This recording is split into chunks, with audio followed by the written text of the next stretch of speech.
Shoulders, we don't do what they told us, so I don't wanna be another face in the crowd, so I can slow it down, no. So I can slow it down, no. They write us off and say it's just another opinion, and I'm tired of trying to fit in when I'm one in a million, so I can slow it down, no. No, I can slow it down, no. I'm never gonna follow. You haven't seen the sun in a day.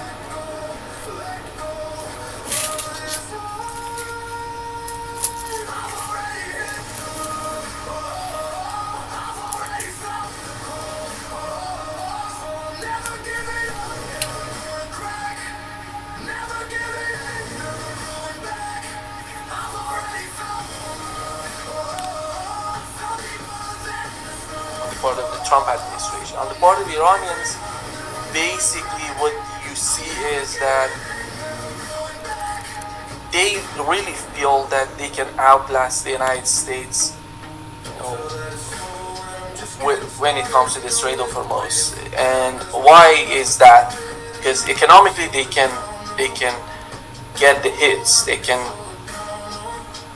not that much getting the economic pressure. Global economy putting a lot of pressure on the United States. Europeans on the vice chancellor of Germany said that they were expected to somehow improve their economy something like 50%. They couldn't do that because of the war of the United States. This policy of the continuation of the war on the part of the United States, because they don't see something good is happening as time goes by. Europeans were badly hit by the war in the West Asia.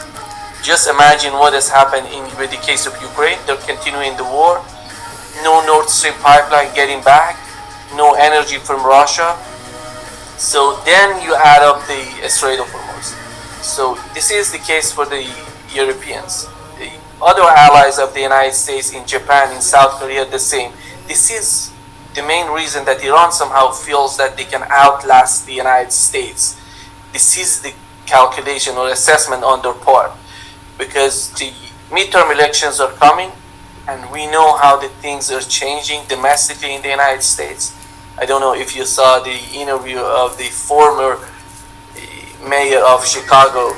He's Jewish, he's American, and he said honestly to Israelis that look at what's going on in the United States. Mamdani, the mayor of New York, is more popular among Jewish people, in American Jewish people, than your prime minister, Benjamin Netanyahu.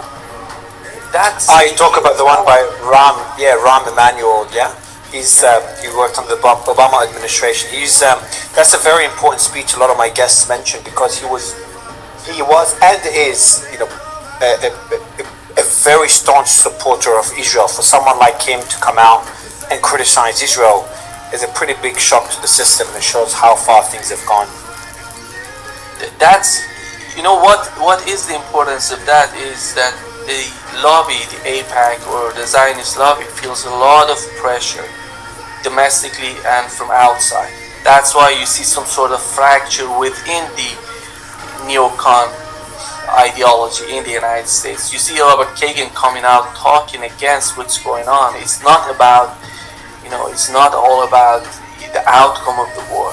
How the war is changing the whole region strategically. That's the main point on his part.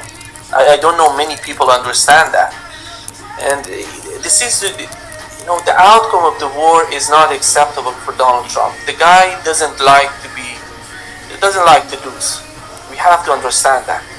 And looking at what has happened during the funeral procession of the late Supreme Leader of Iran, while there are many million on the streets and they're basically focused on the security and the safety of the funeral, then you see the United States trying to manipulate the Strait of Hormuz.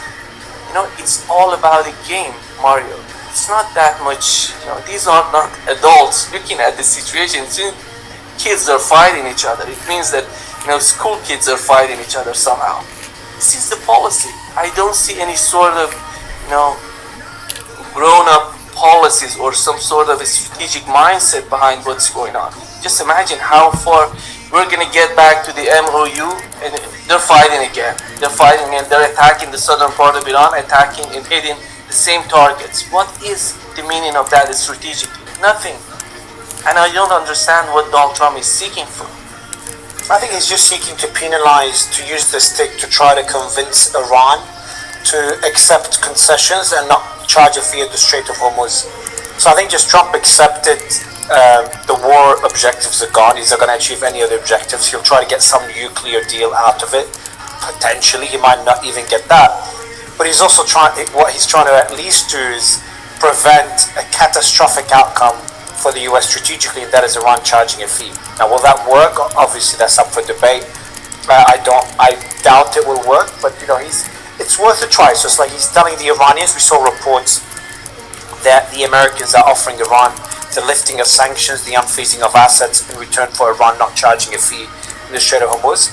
And then Iran rejected it based on reports. So what we saw a few days later is the US striking Iran as Iran try to enforce their influence on the Strait of Hormuz. So I just think we are seeing a disagreement, a power struggle on one of the clauses that, I can't remember the quote a few of my guests have mentioned, but essentially war is when diplomacy fails, or war is just another form of diplomacy. War is the continuation of the policy with other means, or the exactly, something like that. Exactly. So it's like exactly, that's the one. So when diplomacy fails, because on the Strait of Hormuz, Iran's like, we're going to charge a fee. The Americans are like, you're never going to charge a fee. The only outcome is, you fight it over, and then one of them will eventually blink. And you've mentioned some of the facts on why the US is more likely to blink. The midterms, American allies are getting hurt, but also, and the most importantly, probably is the strategic petroleum reserves as well. They keep hitting new lows and new lows. So there's a lot of factors on why the US could blink first. I don't know the state of the Iranian economy. I also don't know how many ships are going through without their AIS transponders on. They turn it off and go through. And I don't know, Iran, as you said at the beginning of this, there's so many classified information we don't have. So it's really hard to tell whether maybe Iran blinks first. But I doubt it. If I had to guess, I don't think the Iranians would blink on this one. Unless there's very significant concessions by the Americans, like lifting of all sanctions, which sounds very difficult to achieve. No, that's not gonna. That's delusional, Mario. They never lift the sanctions, any of these sanctions, even the sanctions or the sort of waivers that they were trying to do something about the oil sector, energy sector, or petrochemical products of Iran. They put it back on Iran just on Tuesday. And that's not gonna happen. I think we have to understand that the whole concept, the two powers, the Iran. At Dead River Company, we know your trust is earned. It's in every answered call, every on-time delivery. That's who we are, who will always. I think that damage has done. They have done a damage to American foreign policy by attacking Iran. The attack on Iran was a huge catastrophe. We were talking about it before the war started, but they did it. And they have to embrace the outcome of that. You have to understand that Iran is just, the Strait of Hormuz is part of Iran. How you can fight Iran on his land, on its land. That's a big question for the United States. Are they going to accept it? Are they going to continue with the war? What would be the outcome for the United States? You mentioned that they don't want to accept the new mechanism in the Strait of Hormuz. How are they going to change it? What is written in the paragraph number 5 of the MOU? What is that? It says that the management of the strait is going to be in the hand of Iranians, and they're going to talk with the Omani government. There is no mention of the United States being part of the strait or managing or doing something in the strait. If that was the case, why are you not abiding by that? This is the question. Just look at the MOU. What is, so far, what do you see that the United States did based on the MOU? Nothing. With the case of Lebanon, they basically cheated the day after. I want to ask you about something else that's been interesting. I never thought that would be in the news, but it seems to be gaining traction for every day that passes. So we initially saw a report a few days ago by I think it was Axios and then CNN, about a plan to assassinate Trump. So it came out initially as an Iranian plan, or fears of an Iranian plan to assassinate Trump. And obviously when we see this, or at least for me, I didn't take it seriously. The source is Israeli intelligence, so you can take that with whatever grain of salt you'd like. And then we saw a report afterwards. Axios, actually, Barak Ravid said, according to 2 senior officials, the report by Israeli intelligence did not share a specific, organized, detailed plan by Iran to assassinate Trump. So there's no actual plan. The report consisted of Iranian figures merely discussing the matter. So it went from an assassination plot to just 2 leaders or maybe more, or officials just discussing the matter. But Trump seems to have taken it seriously, because he mentioned it in Ankara as a casual comment. He said, I'm on their list. He said that before. Then we saw a report by, I think, New York Times, that he, instead of taking the Qatari Air Force One from Turkey back home, he actually took the old Air Force Ones because it had better defense mechanisms built in, better anti-missile defense systems built in. So that, there it is here. Trump flew home from Turkey aboard the old Air Force One after US officials received Israeli intelligence about a possible Iranian plot to assassinate him. Although the reported threat was not considered fully credible, officials determined that Trump's newly overhauled Qatari-donated aircraft lacked some of the defensive capabilities required for an elevated risk mission. Trump flew the older Air Force One from Turkey to the UK before switching to the new one, the Qatari one. So that was the news up to yesterday. And then we get a report from the New York Post yesterday that Trump stated that he left instructions, if anything happens to him, to just literally bomb the hell out of Iran. Bomb them at levels they've never seen before. So it's just more indications that he's genuinely concerned, or this is all political theater. It's hard to tell. Then, I'll tell you. It could be political theater. I'll get your thoughts. I'll tell you what happened today as well. So I thought the story's over because I covered it yesterday, and then today I wake up to Trump making a post that says the following: 1,000 missiles are locked and loaded and aimed at Iran, or at the Islamic Republic of Iran, with thousands of more to immediately follow should the Iranian government act on its threat, pronounced in many corners of the globe, to assassinate or attempt to assassinate the sitting president of the United States, in this case me. Orders have already been given, and the US military is ready, willing, and able for a 1 year period of time, subject to extension, to completely decimate and destroy all areas of Iran. Praised be to Allah. So that was a post he did today. And lastly, he also subpoenaed the New York Times reporters that broke the story about him using the other Air Force One. So that came out. And then lastly, the Mujtaba Khamenei did sent out a message today. Now we know in Iran that a lot of people are calling for revenge and have the red flag. So there's people on the outside wondering on whether there is enough voices in Iran that want to seek revenge that they will eventually act on it, whether on the behest of the government or they'll do it independently. Rogue actors. And I'll read out a statement by the Supreme Leader Mujtaba Khamenei. I say to our martyred leader, we pledge that we will avenge your pure blood and the blood of the martyrs of these 2 wars from the criminal and disgraced murderers. This revenge is the demand of our nation, and it will certainly be carried out. These criminals, whose names are known from top to bottom, will carry to their graves the unfulfilled hope of a peaceful death in their own beds. They must know that this matter does not depend on my presence or that of any other official. Whether we have here or not, this will be accomplished, and soon individuals from among... I would suggest the Milwaukee diagonal cutters to coworkers just because of the durability and how they do always stay sharp. Everything that it does well. On these requests, and it shows that Trump is either, as you hinted, political theater, or he's genuinely concerned that there will be an assassination attempt against him. I'd love to get your thoughts on this. I think Iran has proven so far, since the revolution happened in Iran, they have proven that they have never assassinated a foreign leader in other countries, in neighboring countries, in their countries. They have never assassinated foreign leaders or officials or foreign, I would say, presidents, prime minister. You just imagine, just find it somewhere if there is a case for that.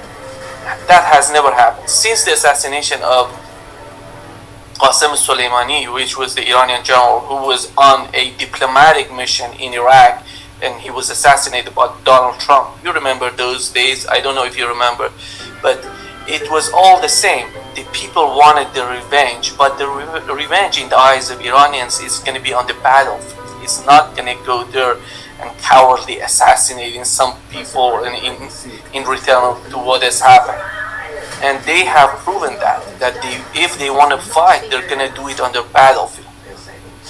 It's not going to go after finding the guy and killing him. That's not the ideology. That's not the mindset on the part of Iranians, to my understanding. And when it comes to the assassinations of Donald Trump, we had assassination. They tried to assassinate Donald Trump so far 3 times or 4 times. Who were those guys? Who were those guys? Do you have any sort of information? The Trump administration is in power. They tried to kill him 4 times so far. Since he was elected, before the election, during the election, and after the election, they tried to assassinate him. Who were those guys? They were connected to Iranian government. Why do we have... So these are main questions. Who's trying to assassinate Donald Trump? In my opinion, they're trying, if someone tries to do something and they want to put the blame on Iranians, because I don't see Iran going after. That's not the strategic. To be honest, I totally see the whole government, the whole administration, the leadership in Iran, they're so strategic. They're not going to be that foolish to go after assassinating people. Just assassinating Donald Trump, what does that mean for Iran? Economically, geopolitically, militarily, nothing. And they have, during the war, just imagine how Iran fought during the war.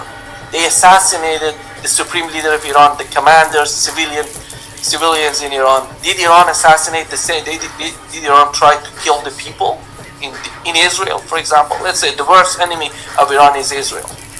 Did they try to kill civilians in Israel or Benjamin Netanyahu? Have you seen any sort of attack on Benjamin Netanyahu's house in Israel? Wasn't there one? They could hit his house, his compound.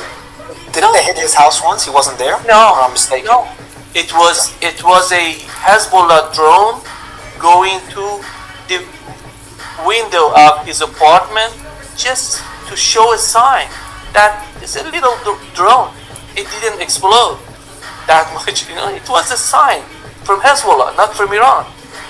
But Iran could have hit his house, his neighborhood with missiles. They didn't do that because that's not the mindset. That's not the way it works for Iranians.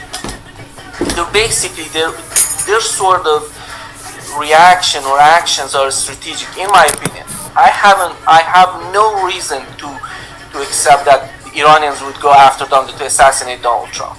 There is no evidence in history.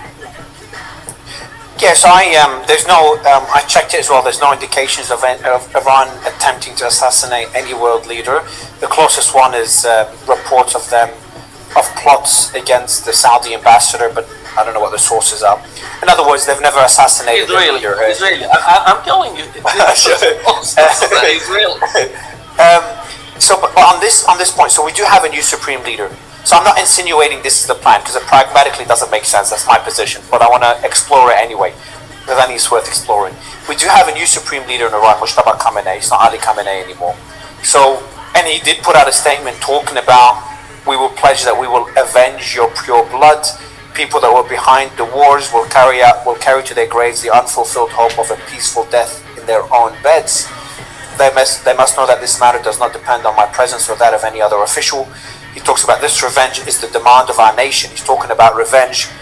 Now he's not explicitly saying we're going to kill other leaders, but he is saying that we will avenge the blood of the supreme leader, of his father, and he says that the names of the people responsible for this war are known top to bottom. That does seem like a veiled threat to me. So do you think he's saying that in order to relate to the people on the streets that are really upset? Or could he have a different mindset to his father, and could he actually pursue revenge maybe in a year's time, maybe now, maybe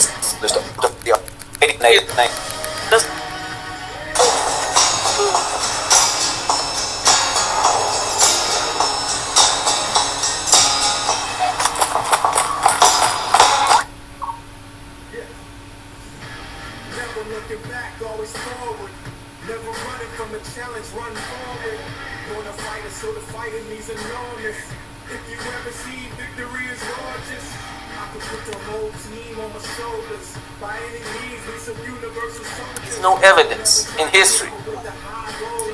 Yes, there's no. I checked it as well. There's no indications of Iran attempting to assassinate any world leader. Reaction or actions are strategic, in my opinion. I have no reason to accept that Iranians would go after Donald to assassinate Donald Trump. There is no evidence in history. Yes, there's no.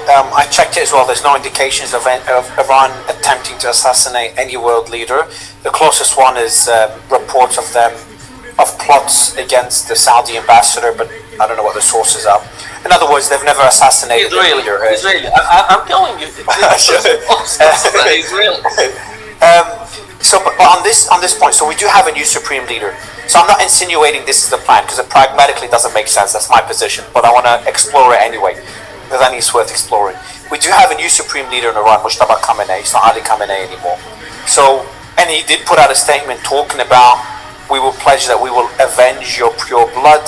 People that were behind the wars will carry to their graves the unfulfilled hope of a peaceful death in their own beds. They must know that this matter does not depend on my presence or that of any other official. He talks about this revenge is the demand of our nation. He's talking about revenge. Now he's not explicitly saying we're going to kill other leaders, but he is saying that we will avenge the blood of the supreme leader, of his father, and he says that the names of the people responsible for this war are known top to bottom. That does seem like a veiled threat to me. So do you think he's saying that in order to relate to the people on the streets that are really upset? Or could he have a different mindset to his father, and could he actually pursue revenge maybe in a year's time, maybe now, maybe in 10 years' time, considering it is a new supreme leader? I think you have to understand when it comes to the revenge, basically the whole concept comes out from the Shia Muslim. In Shia Muslim, and the whole case of Ashura, that ceremony that is so important for Shia Muslim, that they go out. What is the concept, Imam Hussein? It's all about justice. It's all about sacrificing yourself for justice. It's not about assassinating people. It's not about killing civilians, killing people. And we have to understand, when they talk about revenge, it's something bigger than killing people. It's about gaining some sort of leverage over the enemy. That's all, Mario. In the concept of Shia, revenge is not basically merely means that you're killing people. It means that you're gaining, even sacrificing yourself to find justice, to find, to help people who are oppressed. This is the mindset. And it's not, when you translated, it means that you want to kill somebody, you want to go after somebody, yeah. But you have to understand that in the concept, under the context of Islam, under the context of Shia and their ideology, their sort of understanding of the world. If you go that far, that deep, you understand that the whole thing that we have, as you see, you read it in English, you say, wow, what is this? This is the recipe for assassination, for going after people and killing. No, that's not the case. You have to go deeper to understand this sort of feeling when they're talking this way. But do you not worry someone, a Shia Muslim in the US, that is really upset and angry with the death of Ali Khamenei, that blames Trump for it, and rightly so, sees this message that says, they must know that this matter does not depend on my presence or that of any other officials, which says that anyone could act on it. And then he says, these criminals whose names are known from top to bottom, sorry for reading it again, but just kind of highlight it for the question, will carry to their graves the unfulfilled hope of a peaceful death in their own beds. So someone would read that and interpret it as a call to arms. They might act as a lone wolf, act independently to try to assassinate the president, maybe write a letter, I am avenging the death of Ali Khamenei. And then all it takes is one person acting on that. Well, number one, they could kill the president of the United States, and that would be catastrophic if it gets blamed on Iran. And number two, it's also giving political ammunition for the US. So if that happens, then Trump, all it takes is one person acting on this from the millions of Shia Muslims around the world, acting on this for the Trump administration to take that the act of violence or the attempt to assassinate Trump and say, hey, Iran tried to kill me. And that becomes justification for retaliation. But if you go that far to understand, you can. I think it's better. The best way to understand, to evaluate, to assess, what would be the outcome of this is that these people who are doing this sort of terrorist acts, who are these people? Do we know? Do we have the history? Do we have the numbers? Yeah, we have them. The assassination, just look up the assassinations so far. They basically are part of the, Wahhabi or Salafi sect of Islam. And these people are assassinating and killing people. You don't see Shia, Sunni, all these different sects. They don't go that far. They don't assassinate people. And we have a very little part of these people, a small fraction of Islam. They call themselves Muslim. I don't know how they can call themselves Muslim and you can assassinate people and call yourself Muslim, because in Quran, this is the text of Quran. It says if you kill one human, it means that you kill all humanity. I don't see that changing. I don't see you mentioned that some people may read these texts and they're going to get radical, no, that's not the history behind it. If they were doing this, if they were supposed to do this, they would do this before with the assassination of Qasem Soleimani, General Qasem Soleimani. That didn't happen, Mario. I think the whole concept of Donald Trump, killing Donald Trump, his administration should be honest. FBI, put out the information about those guys trying to assassinate Donald Trump. Who are those guys? Are they connected to Israel? Are they connected to Ukraine? Who's behind them? Let's ask you, I've got another interesting question for you. Maybe you have an answer for it. Who the hell attacked Iran 2 days ago? The big question. There were reports of bombings, just for the audience, there were reports of bombings in Iran across the coast, multiple cities. And then we get a report from Axios that it wasn't the Americans.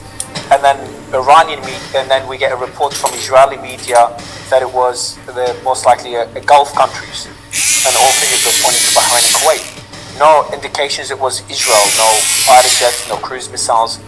But then Iranian media started walking back the claims of attacks, saying, oh, there were no explosions, these reports are false.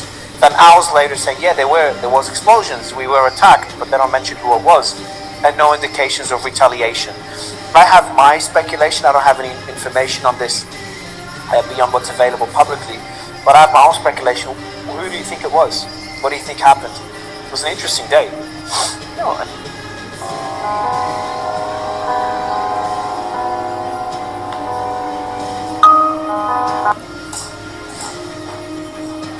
Hush, hush, hush!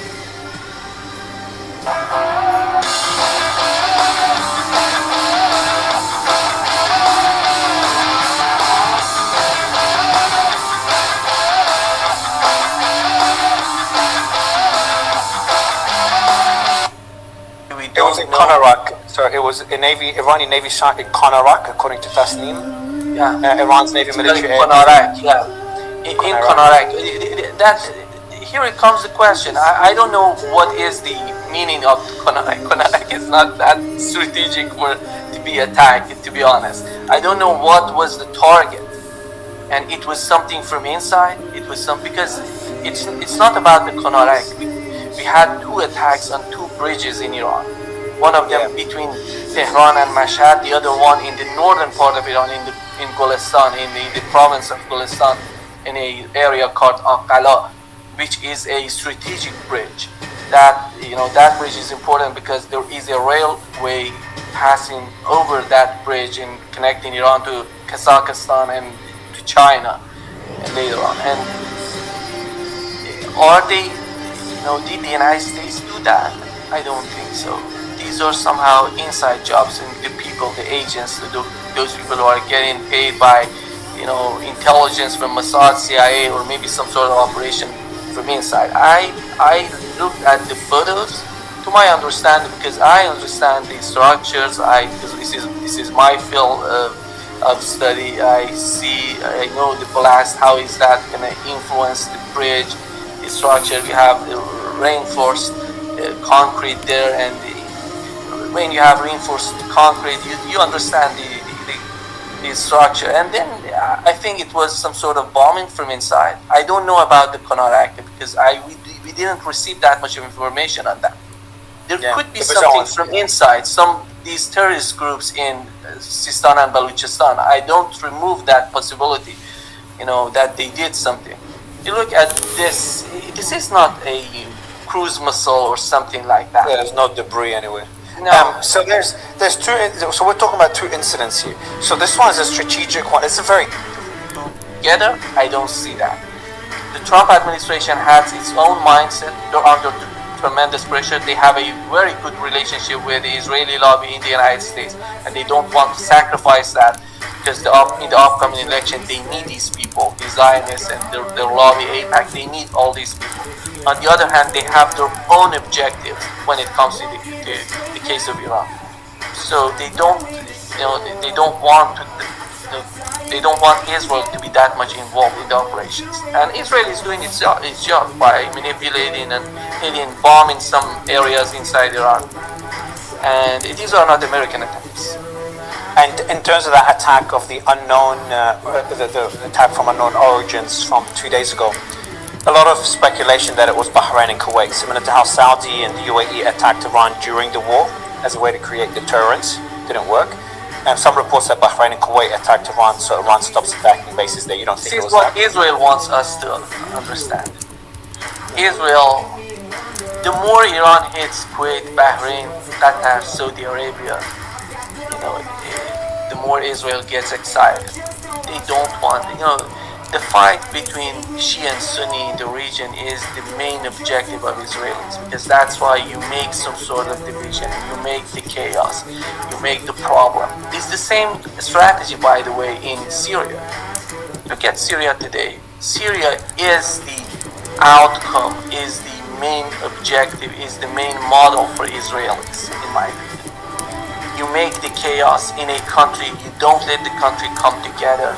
You don't, then if there is a chaos, you can do whatever you want to do. You can hit some targets in Iran, you can hit some targets in Saudi Arabia, some targets in Qatar, some targets in UAE, in Kuwait. This is what Israel wants. Israel wants chaos. And by what does it mean? It means that they can do whatever they want to do and blame it on the others. Talking about Syria, as a final story to mention, it just came out now by is that New York Times? Who's this? It looks like the New York Times. So Iraq, Syria, so we know how Macron visited Syria. And this story is from Middle East Eye. So we know how Macron visited Syria, and there's been a lot of talks about a pipeline going through Syria to the Mediterranean. I don't know who reported that a couple of days ago. So now a new story came out. Iraq, Syria, and the US are planning to revive the historic 500-mile Kirkuk-Balnia oil pipeline to Syria's Mediterranean coast as part of efforts to reduce reliance on energy routes through the Strait of Hormuz, according to Middle East Eye. An agreement is expected to be announced next week when Iraqi Prime Minister Ali al-Zaidi meets President Trump at the White House. Tom Barak has been working on the details, while Syrian Foreign Minister Assad al-Shaibini is expected to travel to the US for the signing ceremony. Officials estimate the pipeline may need to be almost entirely rebuilt, with reconstruction potentially taking 2 to 3 years. A consortium of US companies has already been enlisted for the project. So this shows the strategic importance of Syria, a country that many other countries want to have more influence in. They could have, they could have done that during Bashar Assad. He has never, objected the new pipeline. He wanted that. Bashar Assad wanted that. But let's assume with the new government, with Al-Shara, Al-Jolani, whatever, are they gonna? I don't know what Donald Trump wants from Syria, but it seems that they're trying to make some sort of move together with Syria. Mom, you hold this? Turkey. But Israel is not happy about that, Mario. Israel is somehow objecting, and they see Turkey as the main enemy. And it's important. It's an important pipeline. But who's gonna? Just imagine what's going on today in Syria. It's gonna be for the next, century. I would say. Yeah, Let's see Syria if Israel lets that happen. But Israel, these projects, when you want to build a project such, these are huge, game-changing projects in my opinion. It's not this one. We have a north-south corridor from Russia to Iran and then to India. We have the Belt and Road initiatives. These are important projects. But unfortunately, when it comes to Syria and the people in Syria, Israel doesn't want that. That's not going to happen. It's impossible. That's why they're fighting Turkey, because they see Turkey doesn't want Israel to be in Syria. And Syria, I don't know if you heard the Israelis talking about, we don't accept Turkey having some sort of base in Syria. Yeah, they said they'll what build. Does it mean? It means that we want to have a base in Syria. Exactly. They said that if Turkey's gonna have a base in Syria, then we will have a base in Syria. This situation is somehow so ridiculous because, I don't know how to call it, but those people who were somehow advocating for the fall of Bashar Assad, they have to understand this is the outcome. This is Syria today. How long does it take to bring the country together? Even those bad days of Bashar Assad, it's somehow. I remember, Mario, when the fall of Libya. After I was talking with one of these Libyans, he's a doctor here in Brazil, and I talked with him. What has happened during those days?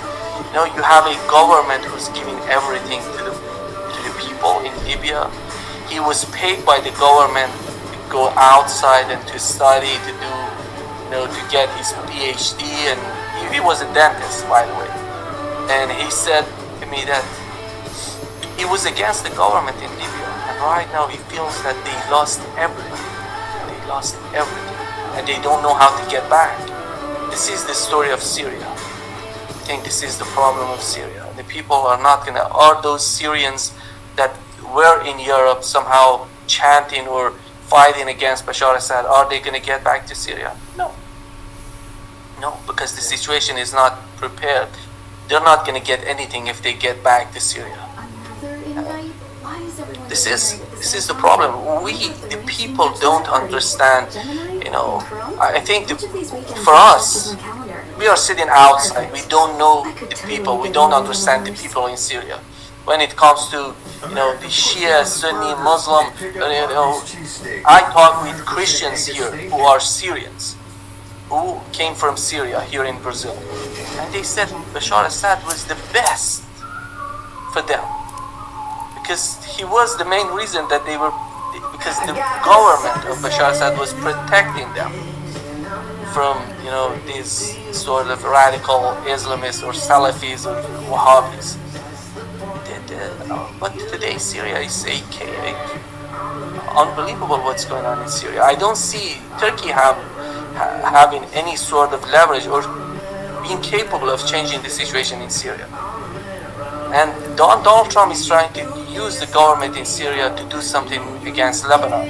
Is that going to help the region? Is that going to improve the situation? No. Yeah, it's unbelievable what's going on in Syria. They have no military, infrastructure is gone, the society is divided. You have the United States in some part of Syria, you have Turkey, you have Israel in the southern part. The territory in the southern part of Israel, in the southern part of Syria that is occupied by Israelis is 20% of the fresh water of Syria. Are they going to give it back to Syria? Look at this is the. I don't understand. I don't know why anybody would feel, and they say that Syria is getting better. Syria is going to be no. This is what Israel is seeking for in the region. Nima, always a pleasure. Thank you for the interviews that you do on Dialogue Works, and it's always a pleasure to have you. Thank you. Thank you for having me, Mark. Great to take care.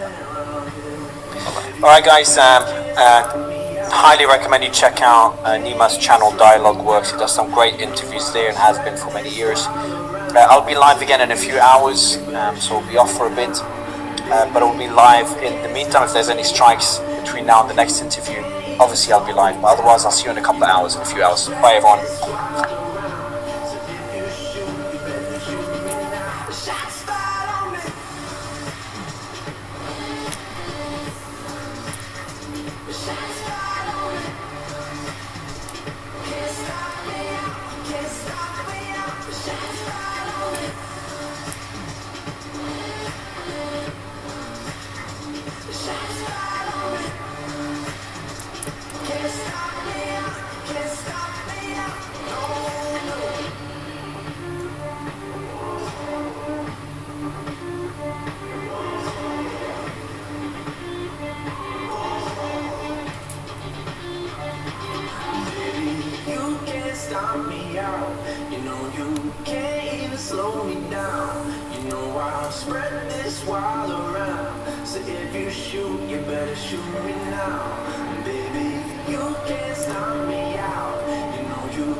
like a force of nature.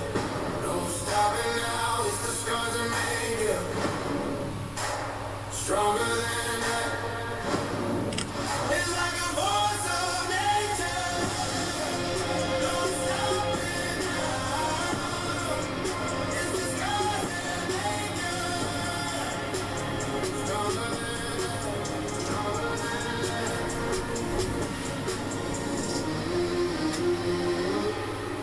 It's like a force of nature. It's like the scars of nature. We come back stronger, ready to fight. Can't wait any longer. It's our time. It's like a force of nature. No stopping now. It's the scars that make you stronger. It's like a force of nature. No stopping now. It's the scars that make you stronger. Stronger than that. Stronger than that. Never thought I'd see the day. Never thought I'd see the day. It's like a force of nature. No stopping now. It's the scars that make you stronger than that. It's like a force of nature. No stopping now. It's the scars that make you.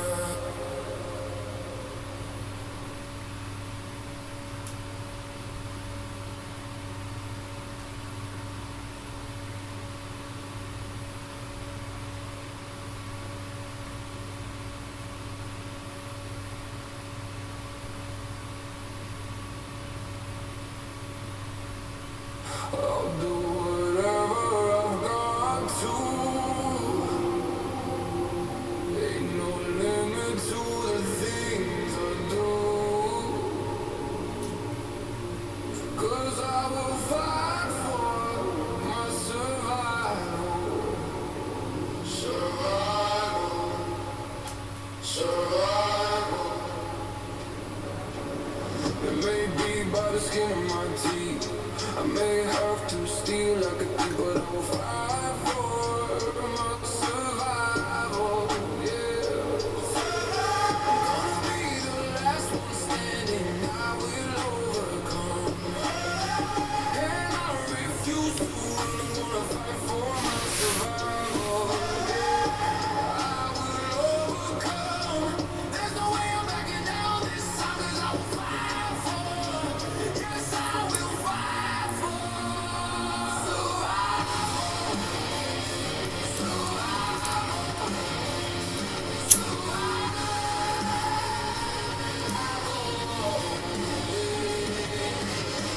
I've come too far to stop now. I'll make it through and I don't care how, 'cause I for survival. So make no mistake, my friend, we both know how this will end. I gotta fight for my survival. Gonna be the last one standing. I will overcome, and I refuse to run. I'm gonna fight for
Someone had to tumble, and someone had to stand.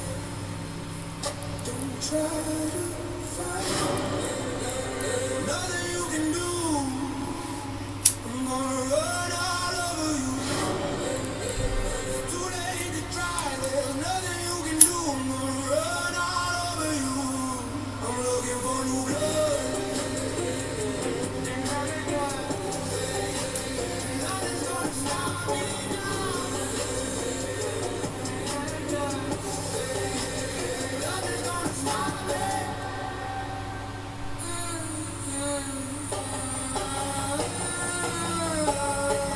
My life was heavy and hard. So many days, so many stars. But it was all those years that made who I am. But I broke through, and here I stand. Don't try to fight, nothing you can do. I'm gonna run all over you.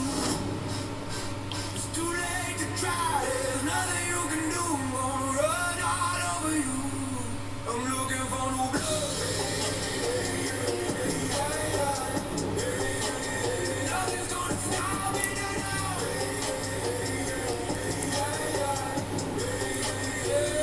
I'm looking for new blood.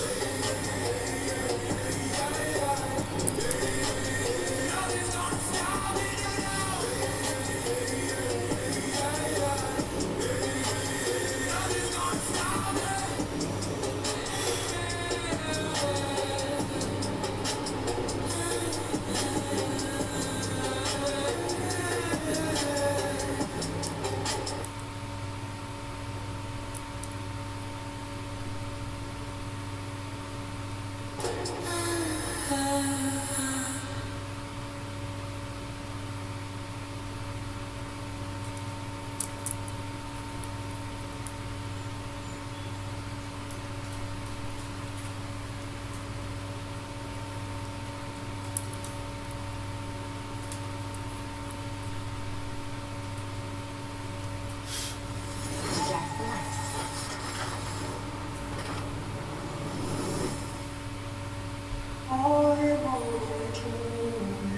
Someday I will die. Now this wicked ocean seems to distant shores.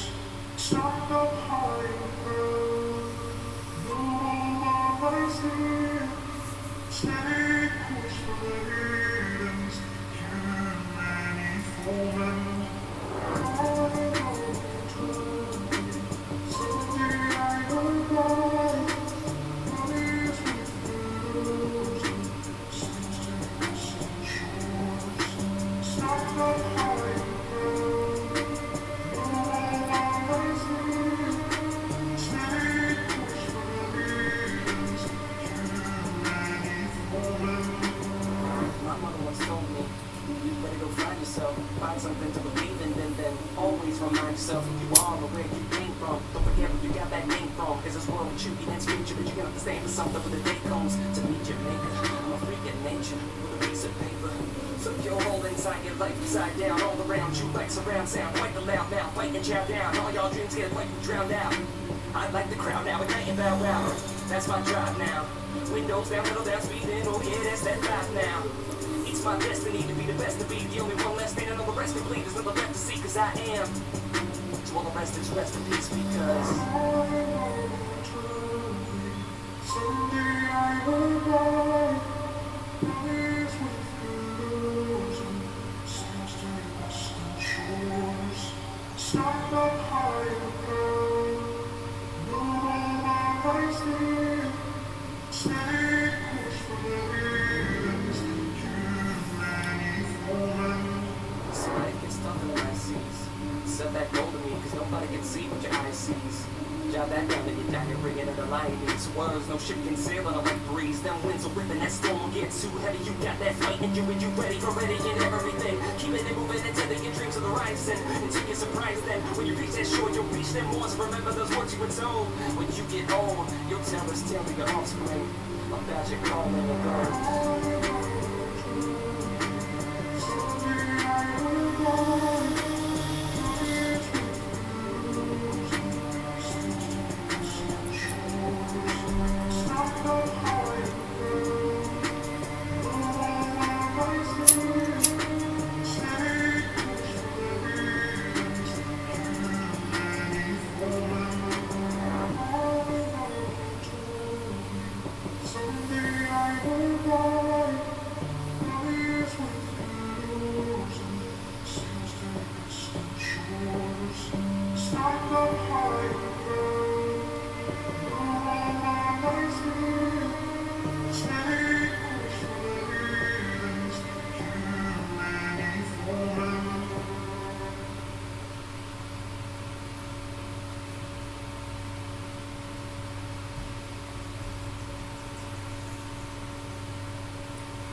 For a crisp Mexican lager, look for the yellow can.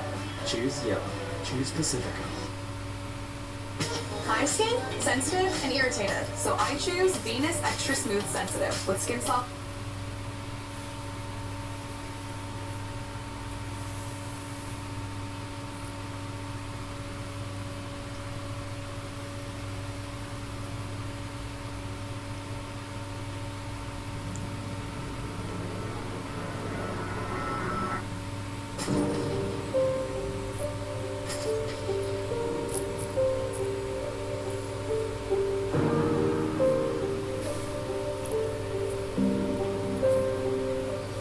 You call it a hop, I call it a way of life, no way that you can stop.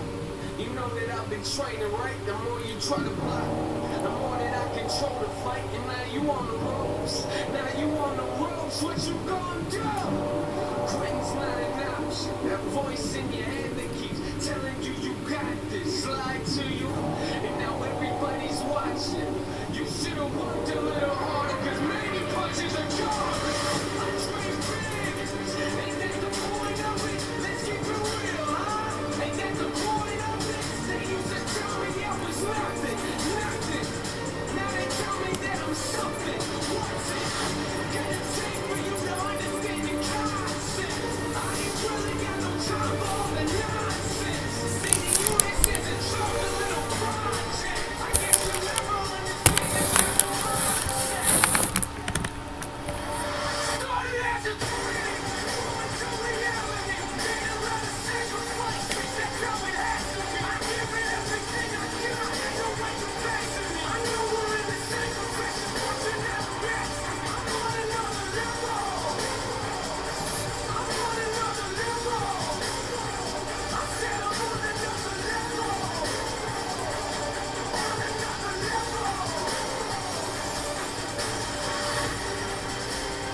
Band of tension at the base of the skull, the rigid aching strip that runs from behind one ear to the other, the one that tightens after an hour of reading, after a day at a screen, after years of looking down at a world built below eye level, the tension that massage loosens for a day before it returns, the tension that stretching cannot reach because the muscles generating it lie too deep beneath the upper trapezius for any surface technique to access. Those muscles sit directly above a passage that connects your brainstem to every major organ in your torso, and every hour of that tension compresses it.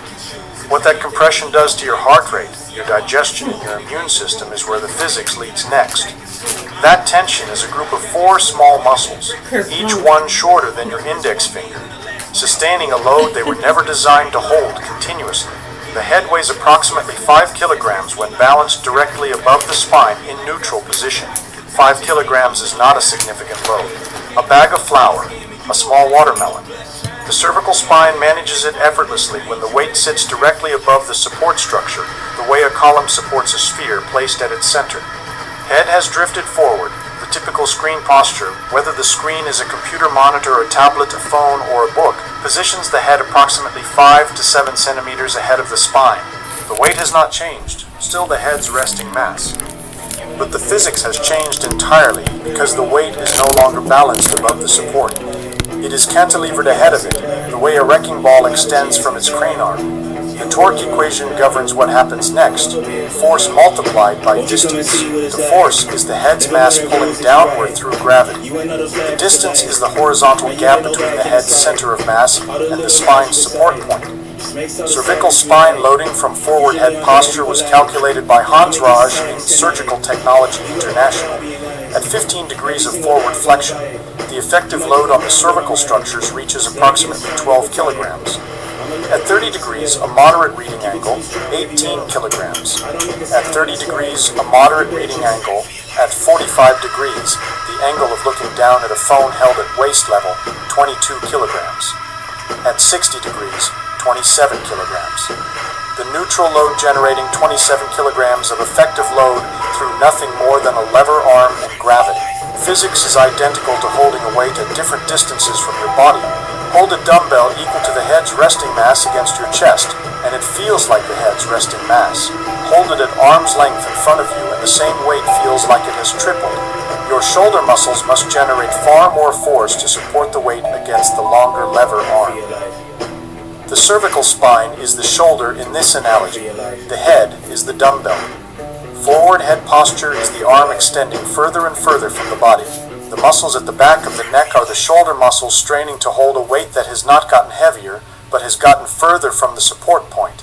The load your neck carries during screen posture is the load your arms would carry holding a bowling ball in front of you at chest height. Your arms would fatigue within minutes. Your suboccipital muscles carry this load for hours because the posture persists and the muscles have no option to set the weight down. Muscles absorbing this load are the suboccipital group.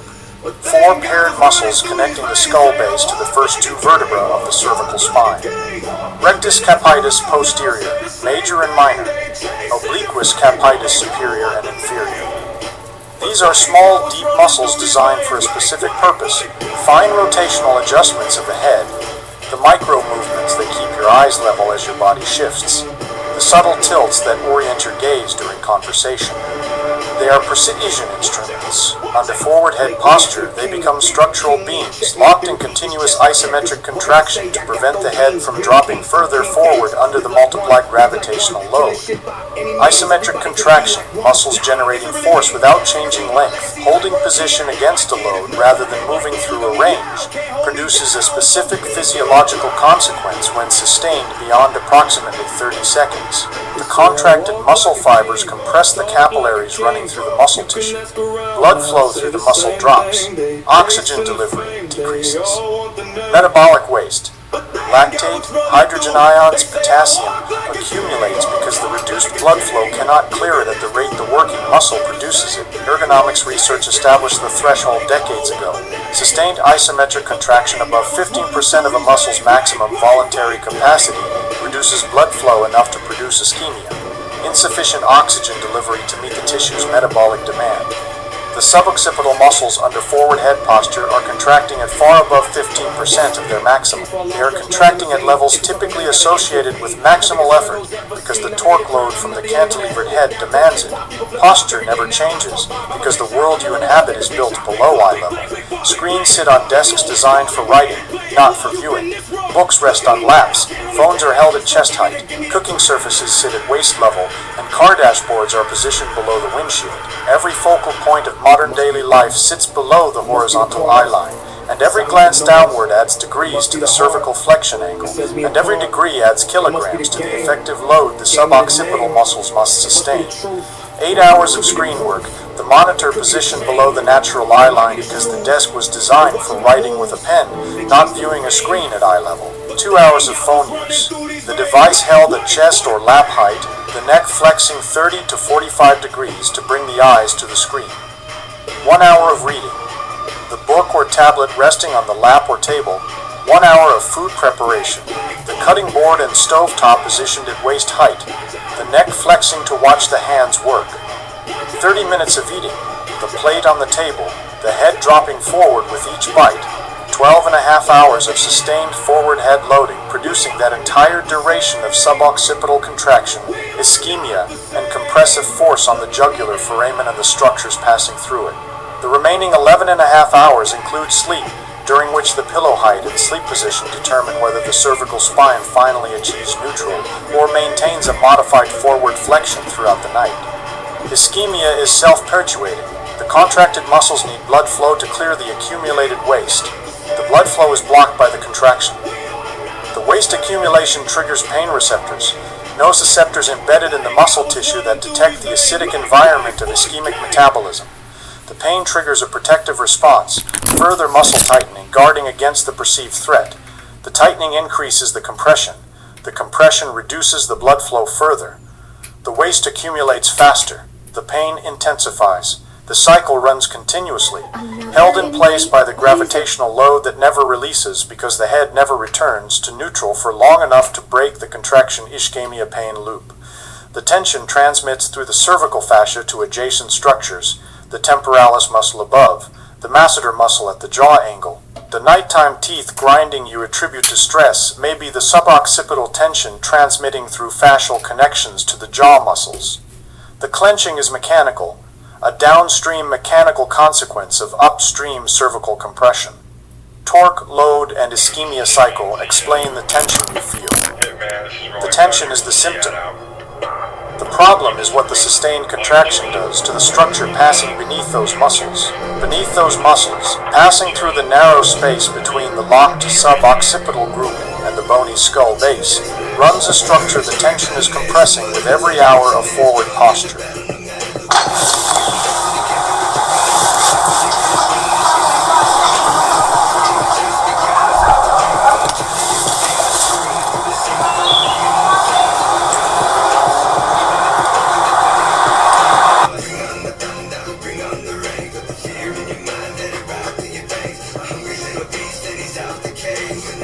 By surviving hide and seek, you've triggered a new game.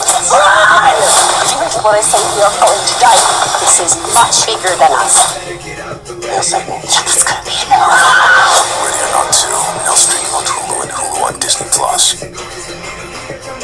A nerve exits the skull through a bony canal at the base of the cranium, a passage called the jugular foramen, shared with two other cranial nerves and the internal jugular vein. The foramen is a fixed opening in bone, approximately 12 millimeters in its longest diameter in the average adult skull. It does not widen. It cannot expand to accommodate swelling or hypertrophy in the surrounding tissue.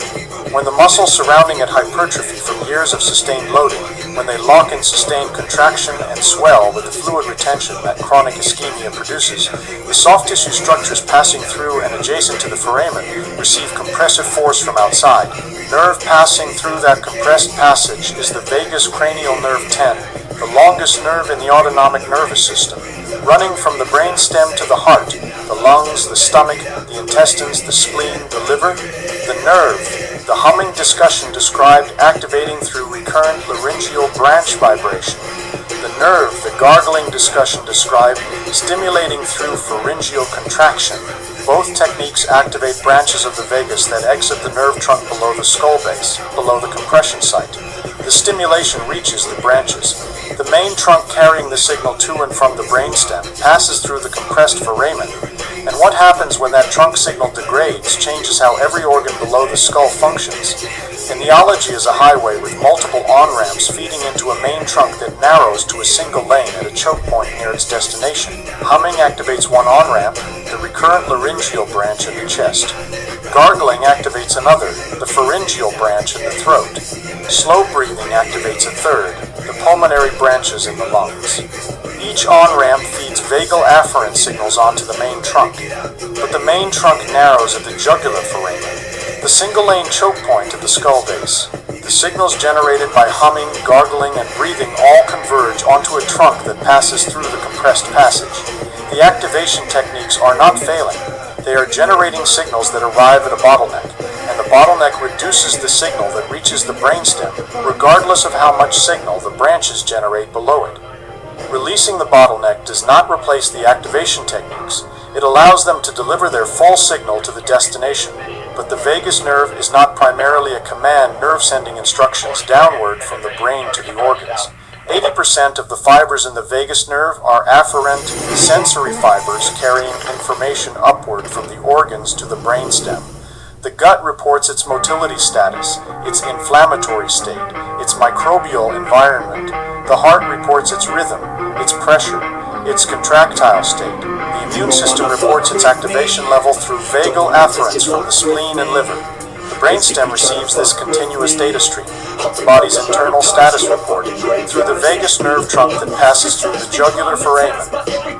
Compression at the foramen does not merely reduce the commands going down to the organs, it reduces the information coming up from the organs to the brain. The brain loses its interoceptive data stream, the continuous sensory input that allows the central nervous system to monitor and regulate the body's internal state. The brainstem that should be receiving detailed reports from every major organ instead receives a degraded signal, attenuated, delayed, incomplete. The regulatory decisions the brainstem makes based on this signal, heart rate adjustment, digestive secretion timing, immune surveillance calibration, inflammatory response modulation, are made with insufficient data. Suboccipital muscle compression affects the cervical neurovascular structures passing through the region, as Bove and Chappelle identified in manual therapy, including the vertebral artery, the suboccipital nerve, and the structures of the jugular foramen. The anatomy places the nerve inside the passage. The physics places 12 to 27 kilograms of sustained compression on that passage, depending on the degree of forward displacement. The degree to which that compression reduces the vagal signal has not been directly measured in a controlled trial. The evidence calibration requires stating this explicitly, but the anatomy and the load leave little mechanical ambiguity about the direction of the effect. A nerve passing through a passage surrounded by muscles under sustained maximal contraction is a nerve experiencing compressive force. Nerve conduction studies in peripheral nerves demonstrate measurable signal velocity reduction under far less compressive load than the suboccipital muscles generate during forward head posture. The question is not whether compression occurs, it is how much signal degradation the compression produces, and the clinical correlates suggest the degradation is significant. Well, the clinical consequences map precisely to the organs the vagus nerve regulates, because each organ loses the regulatory signal it depends on.